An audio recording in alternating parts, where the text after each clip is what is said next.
It's 6:46 a.m. Eastern Standard Time, September 11th, 2001. You've just materialized in a random urban location somewhere in the continental United States. Your head is spinning from the most bizarre 60 seconds of your life, a mysterious briefing that feels more like a dream than reality. The date is September 11th, 2001. The first plane hits at 8:46 a.m. You have exactly 2 hours. In your pocket, a flip phone with a prepaid SIM card, $100 in cash, a digital watch showing the countdown, and the weight of nearly 3,000 lives pressing down on your shoulders.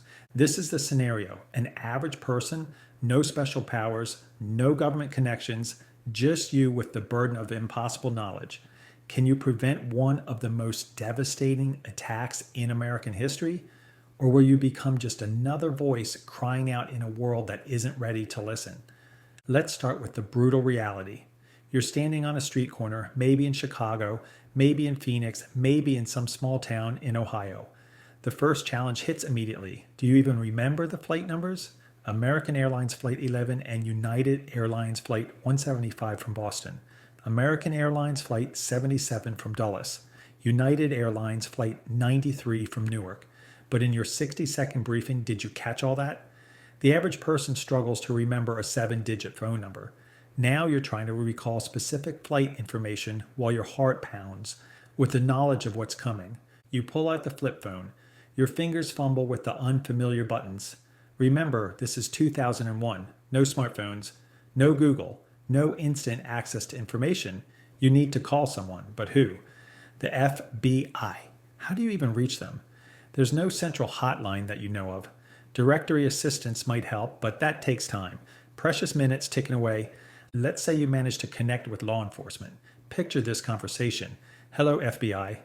There's going to be a terrorist attack in less than 2 hours. 4 planes will be hijacked and flown into buildings.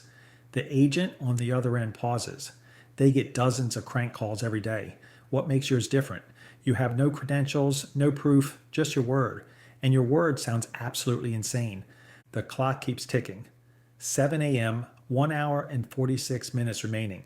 Here's where human psychology becomes your greatest enemy: normalcy bias.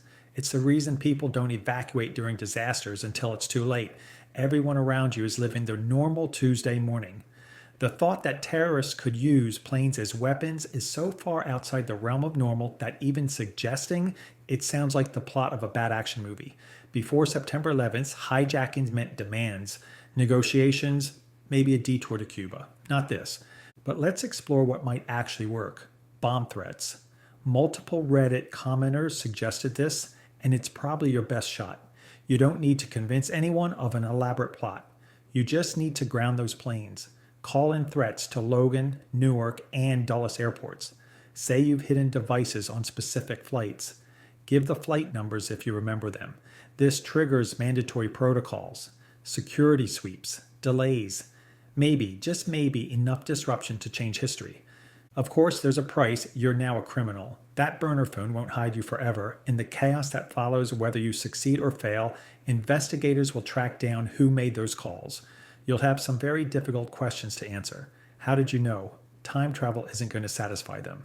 You'll likely spend years, maybe decades, under investigation or in custody. 7:30 a.m. The planes are beginning to board. Let's consider another approach, the human element. You know President Bush will be at an elementary school in Florida. With the right phone book and persistence, you might reach someone there. But what then? Tell the president that terrorists are about to attack sounds exactly like what Secret Service screens out every single day. You're nobody. Your warning is nothing. The most heartbreaking reality, even if you somehow convinced authorities, even if they took you seriously, the timeline is almost impossible. By the time you've made your calls, convinced someone to listen, and they've processed the information and decided to act, those planes are already rolling toward the runway. 2 hours sounds like a lot. In the machinery of government and aviation, it's barely a heartbeat. 8 a.m., 46 minutes left. But here's where the scenario gets interesting. What if you're not trying to stop the planes at all? What if you focus on the targets? A bomb threat to the World Trade Center might actually evacuate some people. Not everyone, but some. The security guards who take the call might not believe you, but they have procedures to follow. Even a partial evacuation saves lives. The Pentagon, same story. You can't stop the attacks, but you might minimize the casualties. The flight that crashed in Pennsylvania, United 93, took off late. If you could somehow get word to those passengers, give them a heads up about what's planned, they might act sooner. They were heroes who fought back when they learned the truth. With advance warning, maybe they take control before the hijackers do. 8:30 a.m. The first plane is in the air. Now we reach the philosophical questions. If you somehow succeeded, if those planes never took off, what happened next? The terrorists don't simply give up, they regroup. They try again, maybe next month, maybe next year. And this time, you won't be there to stop them. You've delayed disaster, not prevented it. Even more unsettling, think about the ripple effects. Without 9/11, there's no massive overhaul of airport security. The vulnerabilities remain. The next attempt might be even worse. Without the wake-up call, America remains unprepared for this new type of warfare. The war on terror never happens, which sounds good until you realize that means the networks planning these attacks continue operating in the shadows. 8:40 a.m., 6 minutes.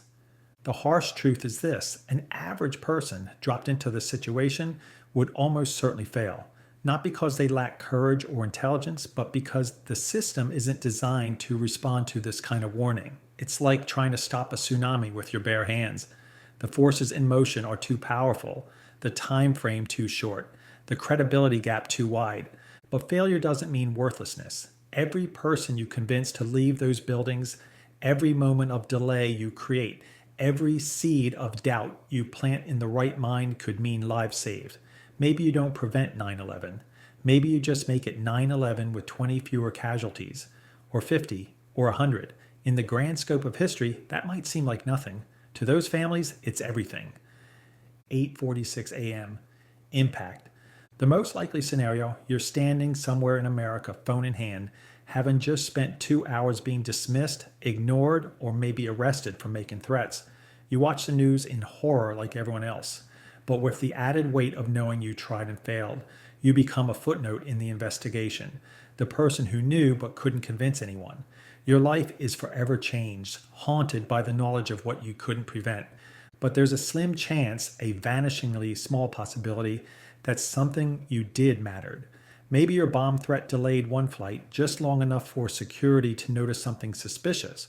Maybe your call to an airport put them on edge, and they caught one detail they might have missed. Maybe in some small way, your desperate actions in those 2 hours made a difference. The 7-day scenario is entirely different.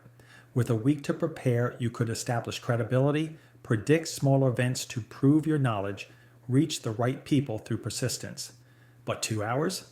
2 hours is a lesson in human limitations, in how our systems work, and how surprisingly fragile yet frustratingly rigid they can be.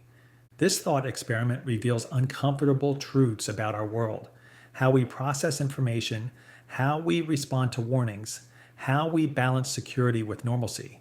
It shows that sometimes knowing the future isn't enough. You need credibility, connections, and most importantly, time.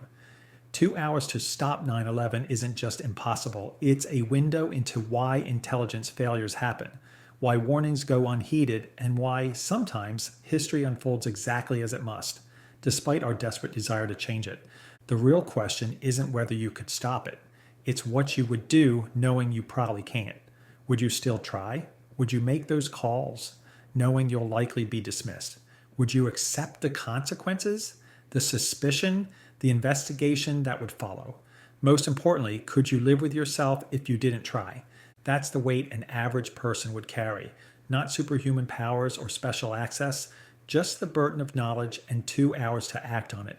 It's a reminder that history's greatest moments often hinge not on what we know, but on whether anyone will listen when we try to share it.